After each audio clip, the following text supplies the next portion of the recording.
Sid Bharath, welcome to the ROI Online Podcast. Hey, Steve, thanks for having me. I'm excited. Yeah, so this is really interesting. You come from the world of copywriting, marketing. You had a stint recently at Thinkific. That's where thought leaders and business owners go and set up these marketing courses for online, which are growing more and more popular. hmm And then now you have a startup called Broca. It's an AI tool to help you do better with your copywriting. Yep. And so the folks that are listening, they're wanting to know, okay, why should I listen to this episode? So first of all, give us a little backstory on why you stumbled into copywriting and marketing. It's like, couldn't you pick something a little bit easier? you know, um, I was actually trained as an engineer, and I was doing the whole. I did like business consulting at a big consulting firm. I didn't really enjoy that life, and I wanted to start my own thing.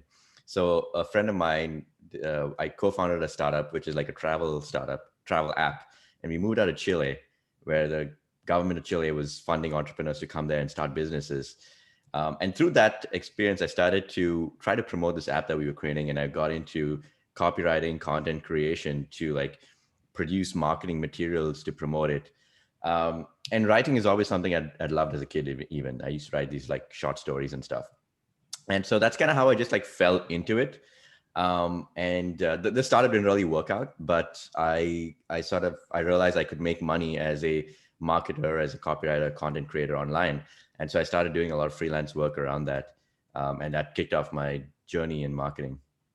Isn't it amazing that businesses struggle really hard with marketing and copywriting, and yet it's so integral into running a successful business? But I think there's a point in an entrepreneur's life or a small business's life where they go, "Oh, we have to get our acting together in this area."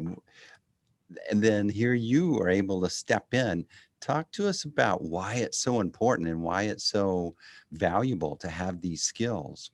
Yeah, I mean, it's kind of like everything you do in marketing stems from creating the right copy or the right content, right? And like it's all about being able to, and you talk about this on your site as well, like the story brand, right? So, Mhm. how do you tell your story in a compelling manner? And you could have a great story, but if you say it the wrong way, it's not going to resonate with people. So, having that skill of copywriting to really understand what words, what phrases resonate with your audience. Um, is just key to be able to tell that story and to spread that message around across the world so that people will learn about you and buy into that story and buy into your products as well. So we have a lot of marketing directors that listen to this podcast, story brand guides, business owners, kind of help us understand how to better connect with business owners and take advantage of copywriting to support our marketing thing. It's marketing is this one piece that finally we have to get over. We have to get really good at it. It's a big competitive advantage now, especially when most people are considering your product from a distance online. Mm-hmm. So give us a little, where did you kind of the light bulb go on how you were able to connect with the folks that you worked with and get them to feel confident about the talents you had to offer?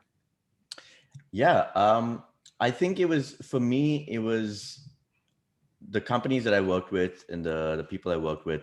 I was able to really understand their audiences as well. Mhm. And I was able. I started to niche down with the types of companies that I worked with. So I worked primarily with like SaaS technologies and marketing SaaS, right? Marketing tools for other marketers.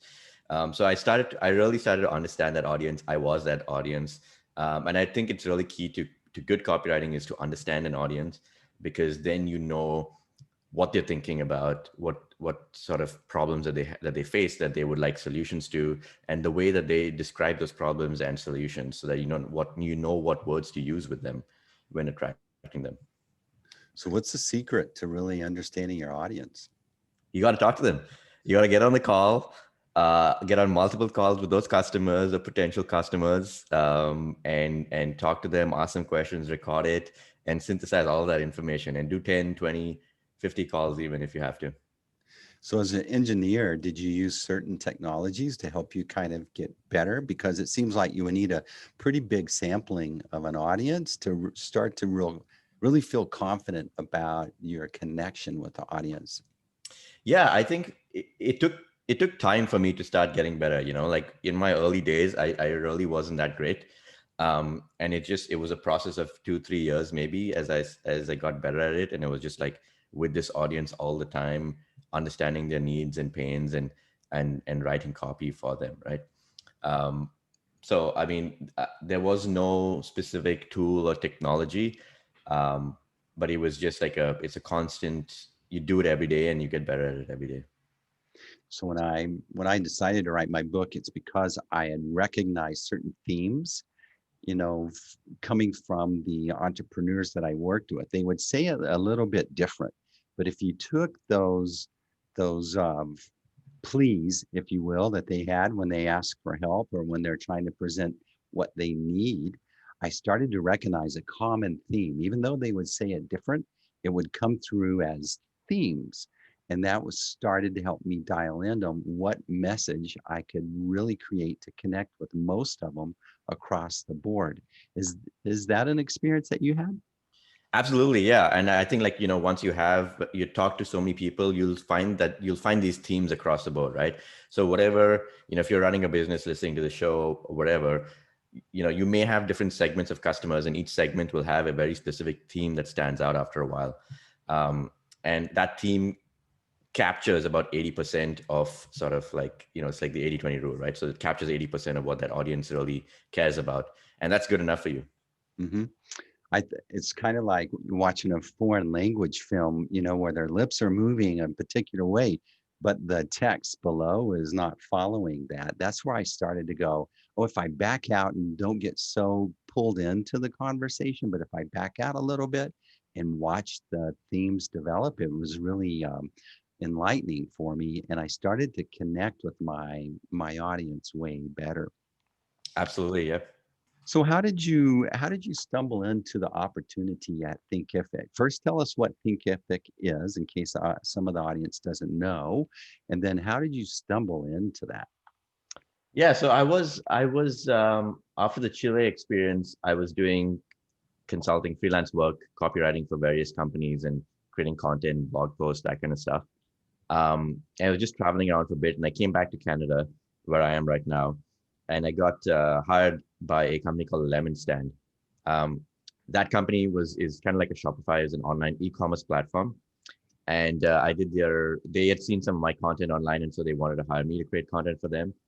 And I started to create online courses to teach people how to become a content writer, a copywriter, because I had done that transition as well.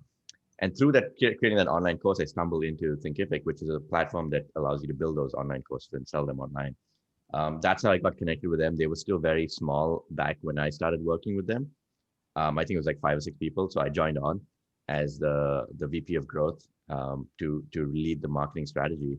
And we grew that company over. I was there for about 2 years or 1.5 years, or a little between those two.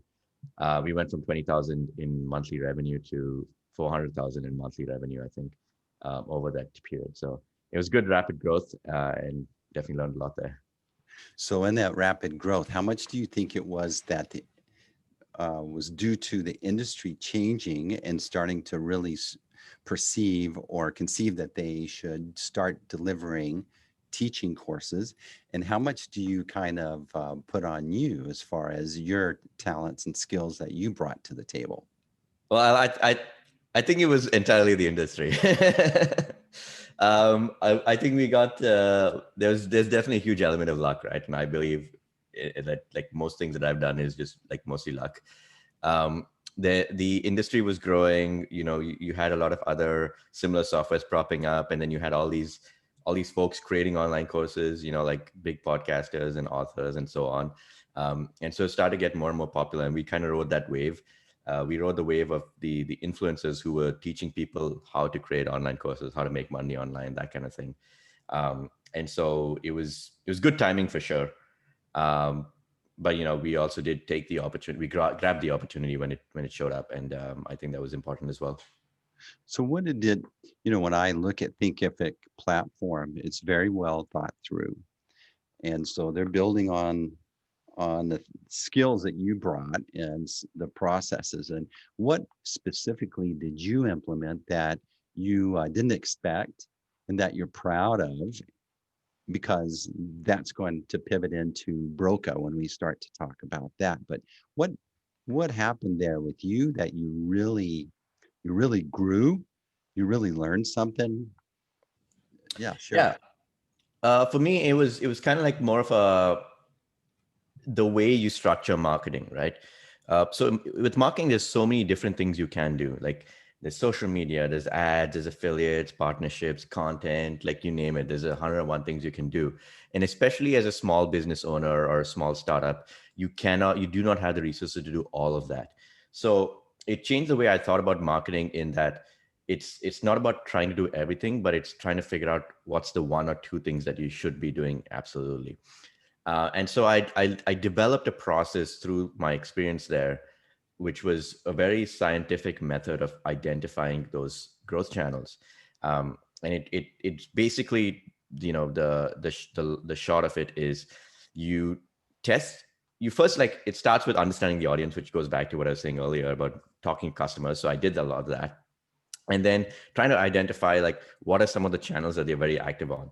And if they're not active on Snapchat, you just won't do any Snapchat marketing. If they're very active on LinkedIn, that's where you'll kind of focus.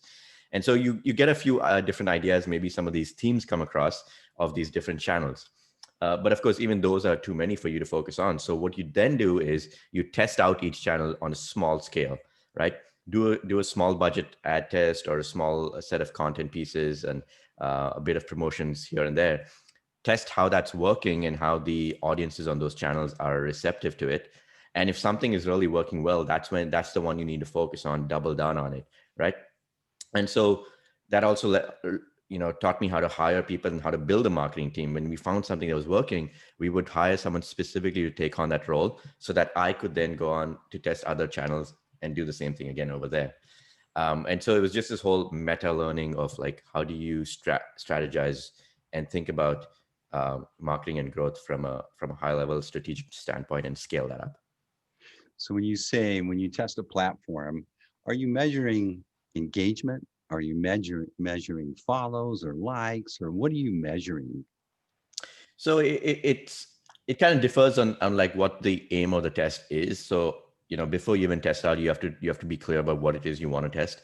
And it could be follows, it could be traffic, it could be sales from that channel, right? And you say, okay, this is our goal. Our goal is to have 1,000 new website visitors from this channel, right, in the next 2 weeks, right?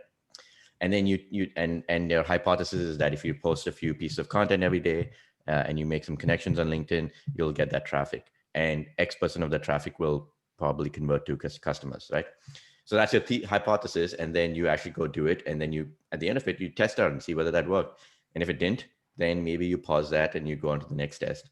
But if it did, then maybe you could say, all right, it was totally worth the effort. We spent 2 weeks creating content, and in return, we got so many sales or so much traffic. So if we just doubled our efforts, we would likely double our outputs as well. So yeah. So the folks that you worked with, they had the temperament to be patient with your testing and iterations. Yeah, we were very fortunate that the leadership team at that company as well is very like-minded and into the scientific process as well. Yeah, so as a business owner, that's something you have to be mindful when you're working with your marketing directors, is that you need a little wiggle room to do some testing. And that if it's a failure, that's actually you're getting data about something that didn't work. Exactly. Yeah. Like I think a lot of people who aren't very familiar with marketing and how it works thinks that, there's like one golden ticket and then the best marketer will know exactly what that is and go straight for it. Whereas like none of us know what we're doing. We like the goal here, or what we're trying to do is just test out as much as possible, as rapidly as possible, so that we can collect data about what doesn't work and what does work. And eventually we'll get it right.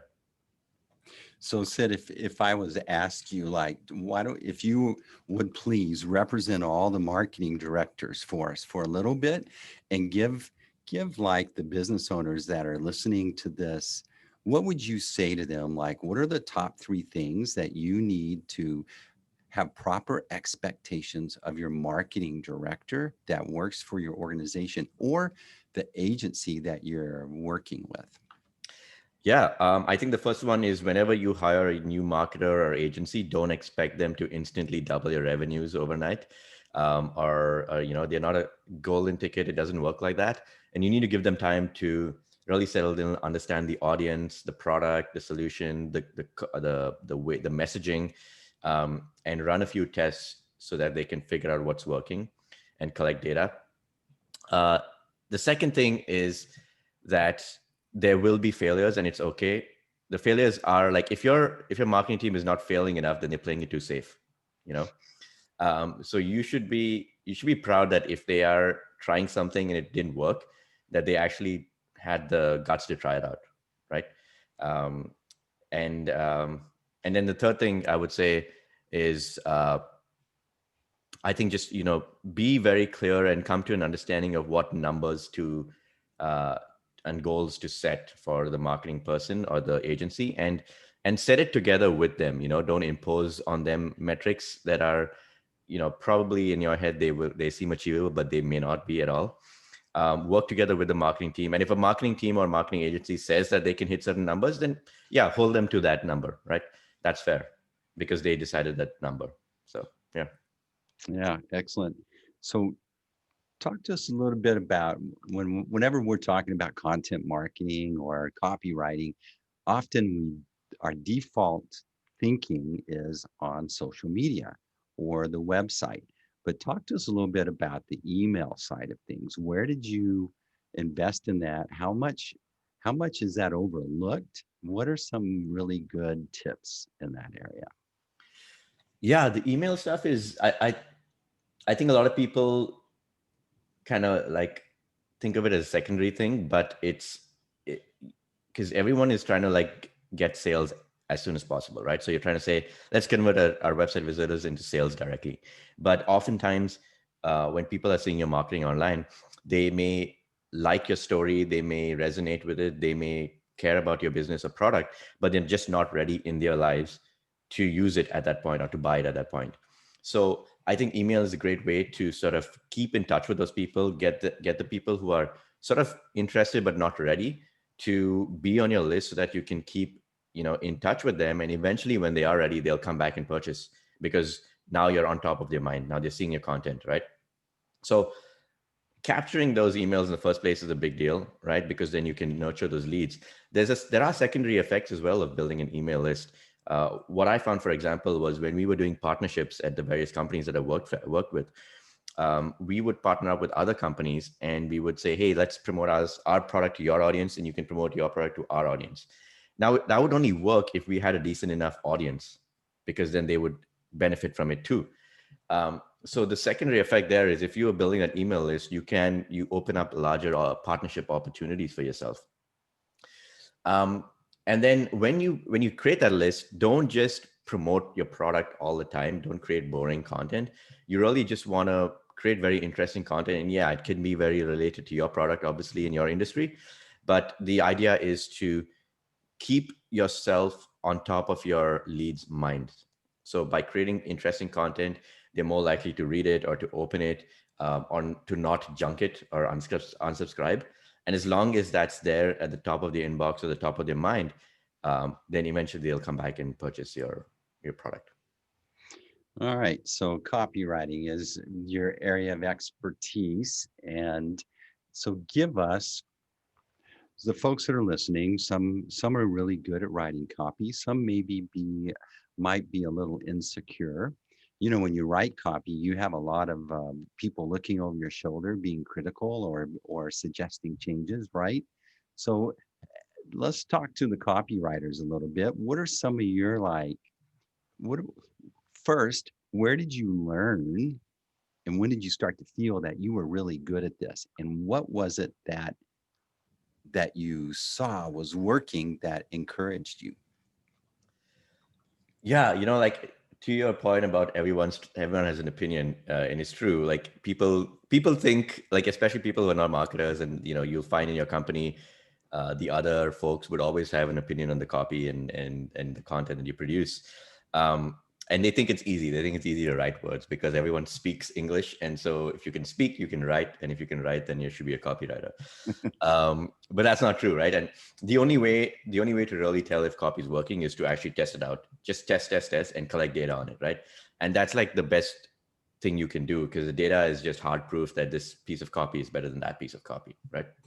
So um, you don't just want to like come up with like a piece of ad copy or a website page and then just let it run. You have to keep testing out variations, different angles. And that's kind of like the number one thing that I learned is um, you may produce a really good piece of copy up front, but you can always better it. You can always improve the conversion rate of that piece of copy. And so you always have to keep testing. That is obviously time consuming, but there are solutions. For example, what I've been doing recently. Hmm. Um, the way I got into it, or when I realized I was good, is just, I mean, it's something that I enjoy doing in general, right? I just really like it. I like the process of it, and that's why I got into it and decided to dedicate my time to this stuff. Um, and I think I just only got good at it just because I kept doing it over and over and over again. And it's like going to the gym. You keep lifting weights, you'll get bigger muscles, and you keep writing copy, you'll get better at writing copy, right? Yeah. So, so here's the thing with data, or if you're a good copywriter, usually you're not an engineer, you're not a coder, you're not comfortable necessarily. And I'm being, being in general, you're not a technologist. You don't come from that world necessarily. So data is exciting, but oftentimes data is like, it can be tricky and not, if you're not reading it right, you can make some bad decisions.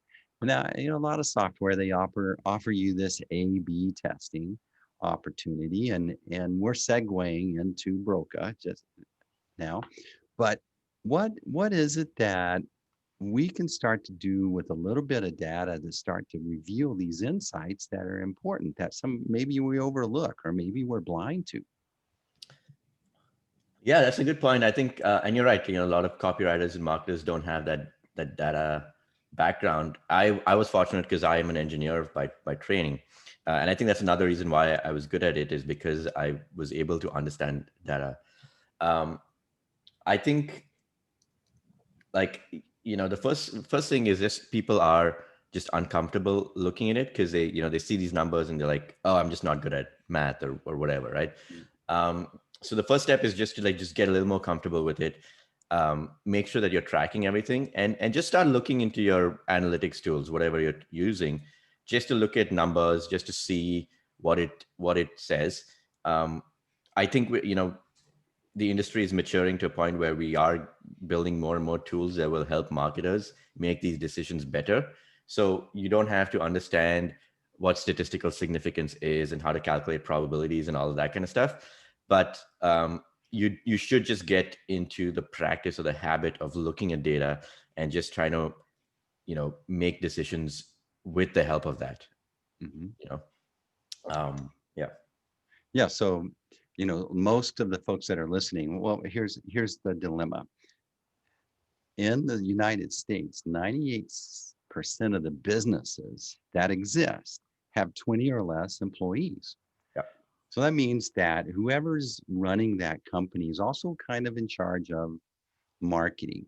And even though they have websites, they don't have thousands and thousands of visits every day to really get a good statistical sampling to reveal great data insights, assuming they love to look at data and they're confident and they don't feel insecure.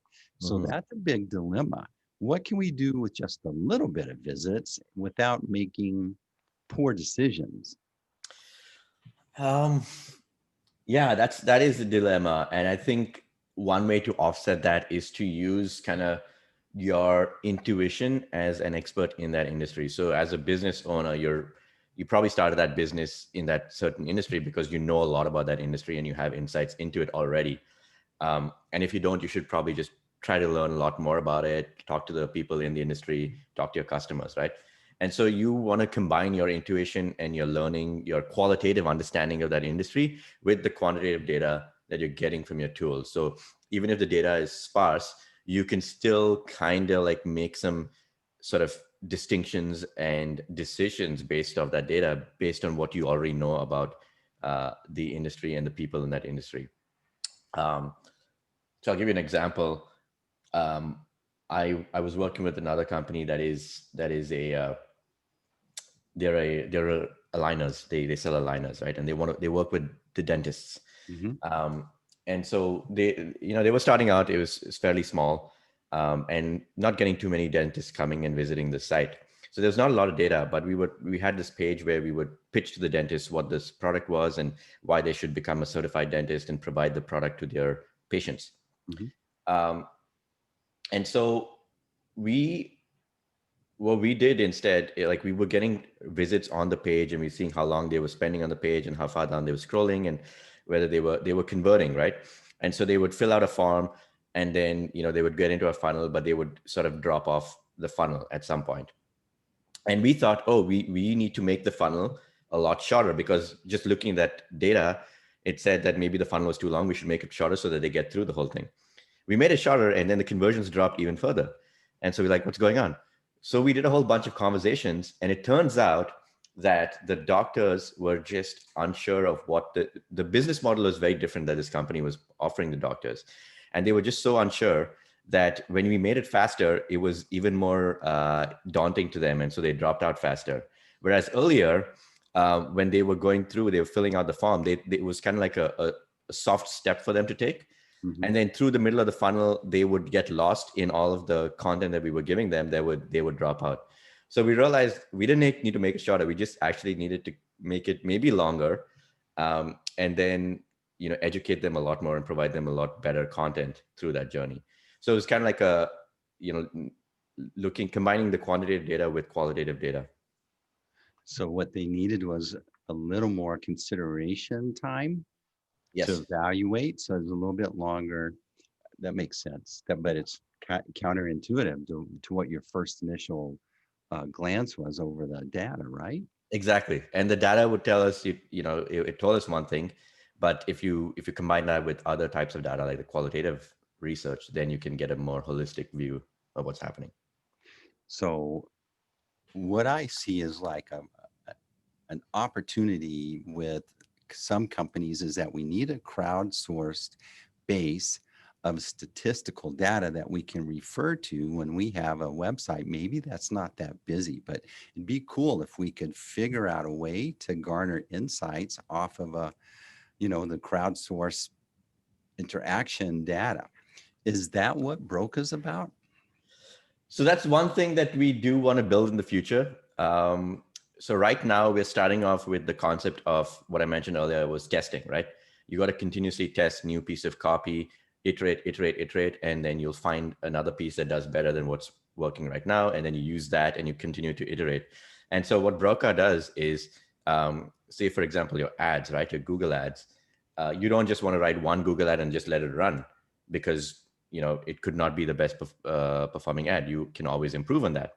So Broca then takes the ad and then starts generating variations using AI. And these variations are very good. Like the content produced by the AI, it feels and sounds like a human wrote it.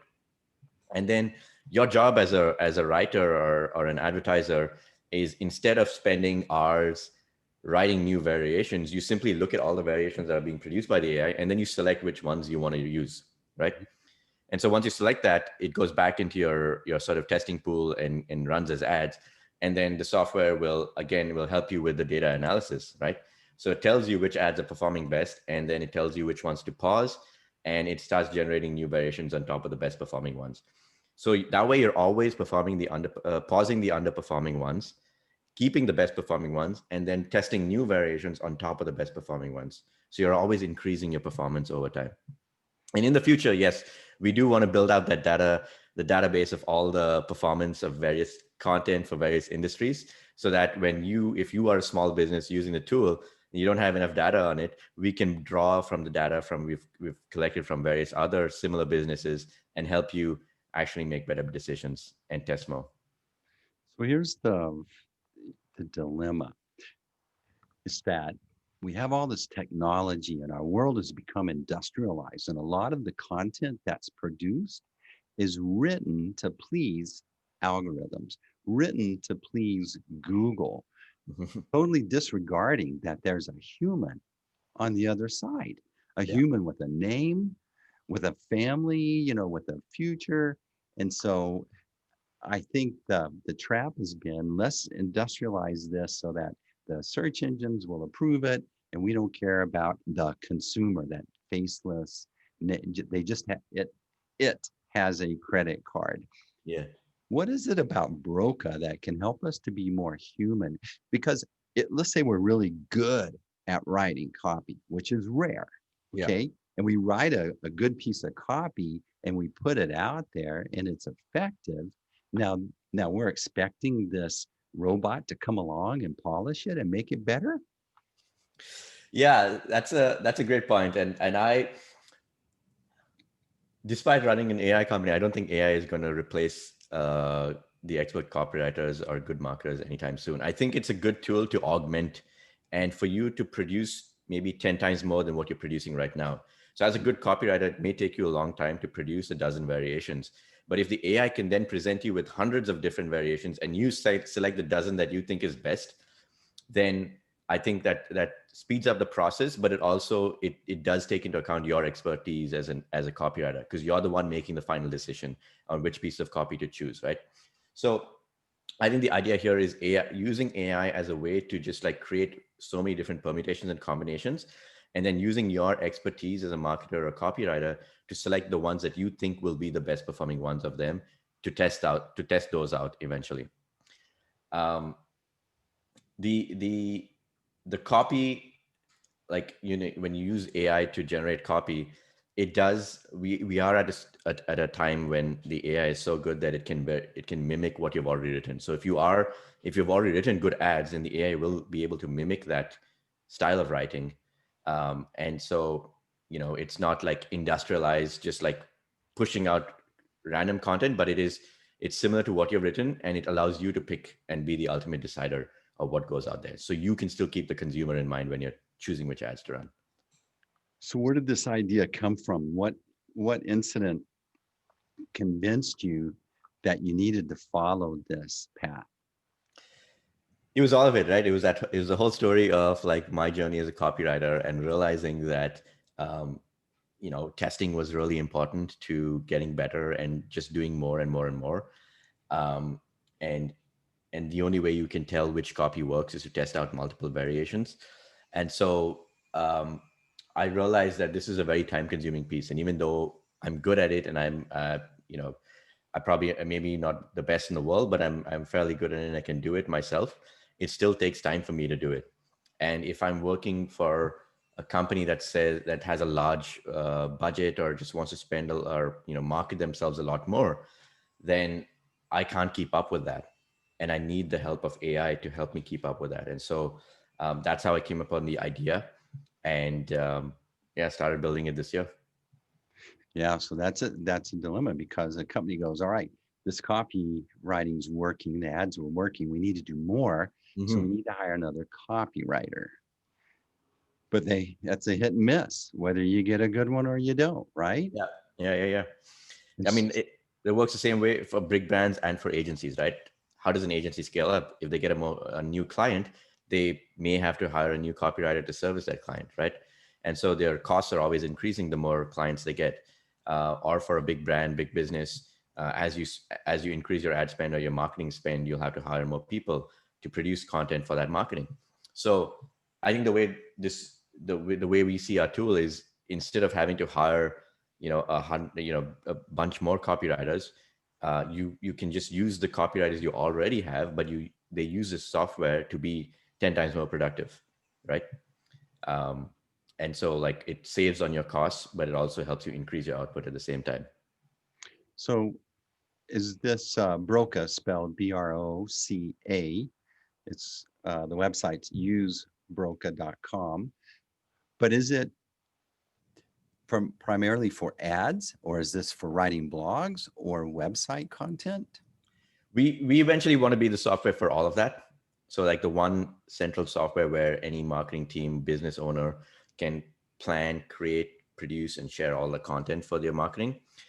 Right now, we've started off with ads because that's usually the biggest piece of companies' marketing spend is the ads, and that's kind of like the most important piece of it.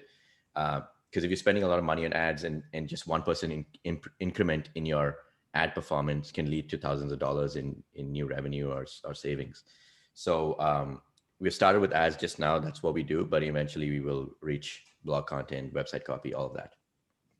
So where's this artificial intelligence coming from? Who's somebody's behind it? It's being used already. It's being perfected. So we're getting to a point where we're getting ready to roll this out. Yeah, Yeah, give us some behind the scenes. for sure. Yeah, so this is a model, and there's a lot of big companies like Google, Amazon, Microsoft. They're all investing in creating AI models, and they're eventually like licensing or open sourcing some of these models, right? And these models are getting bigger and bigger because they have the capital and the servers to train massive models, and the models are trained on a lot of the content that's already on the internet. So it's just gone through like millions and billions of website pages and content, and now it just really understands how to structure a good sentence, right? You give it a piece of information and it can continue that for you. It could generate more for you, right? Or you give it an ad and it can generate a new variation of it. You give it a topic and it can generate a blog post. So I can't really explain how the AI actually works because it's still a bit nebulous to me. But the point is, it's kind of like the human brain, right? The AI is built the way a human brain is built. It's just neurons connected to each other. And so when we as humans absorb a ton of information, we start to make connections, and then we start to see patterns, and then we can recreate that, right? So if I read a book, I can then write another similar book because I'm able to form patterns. And that's exactly how the AI is working. It's sort of like it's read all this content on the internet and it's able to now use patterns, detect patterns, and then recreate content similar to that. Mm. Yeah. So what would you like to share with content creators or copywriters or marketers about what you're doing with this software? What would be, how should I kind of start to put my toe in it and walk into it? Yeah, give us draw us a picture there. Yeah.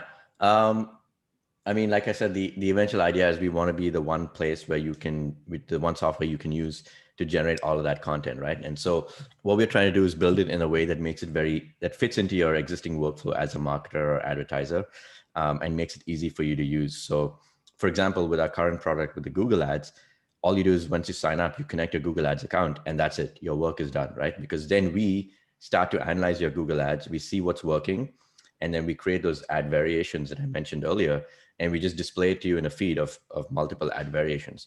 And then your job is just to quickly select which ones you want to run. When you select that, it goes back into your Google Ads account automatically.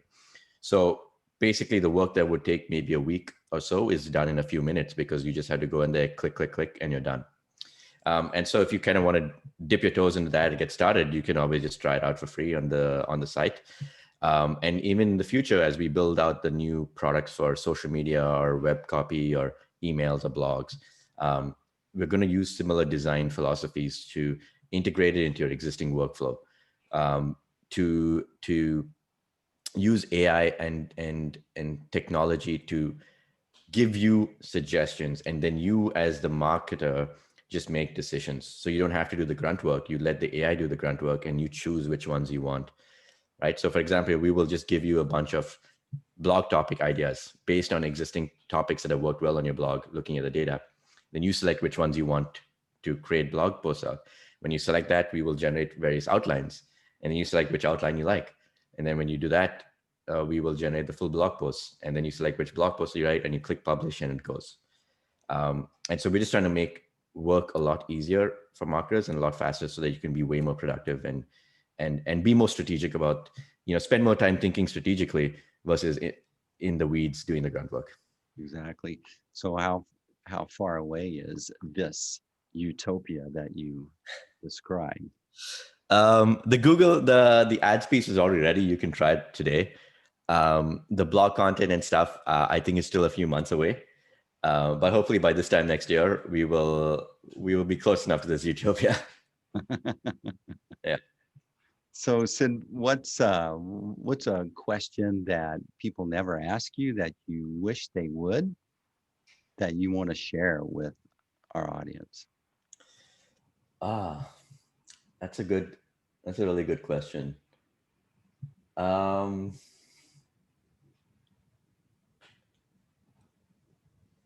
yeah, I think maybe it's,